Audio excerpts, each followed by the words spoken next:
This video, I want to show you how to cut on the newer laser cutter with SolidWorks.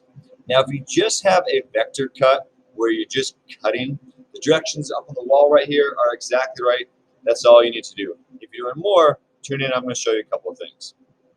Okay, so let's say you're doing something with a picture where you want to engrave the picture and you want a vector in the same file. Let me show you how to do that. All right, so I'm going to hit, once I have it ready, I'm going to hit Control-P off the print. Double check your page setup. There's a couple things in here that need to be right. Now, if your sizing matters, maybe you have tabs or something that sizing really matters, you can click Scale 100% and it'll stay everything the exact same size. It's a lot easier if you tell it scale the fit. So in this video, I'm going to show you how to scale the fit. So I'm going to scale the fit, hit OK, and then hit OK.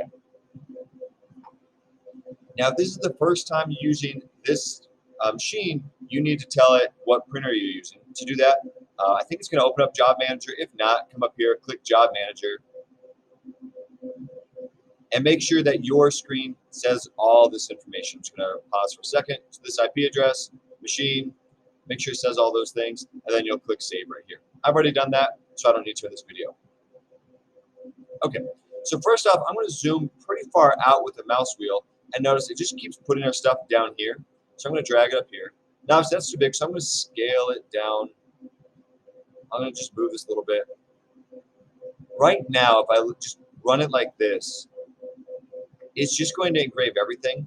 I need to tell it to cut that little circle I put in the ellipse, actually, and engrave this. So I can split this file. If I come over here and click Split, so here, the black circle, which is kind of hard to see, if I change this to vector, there you can see that. So this tells it, vector means cut. It's going to cut the circle while engraving this picture. Quick reminder for this machine, we recommend a vector of 10, a power of 100.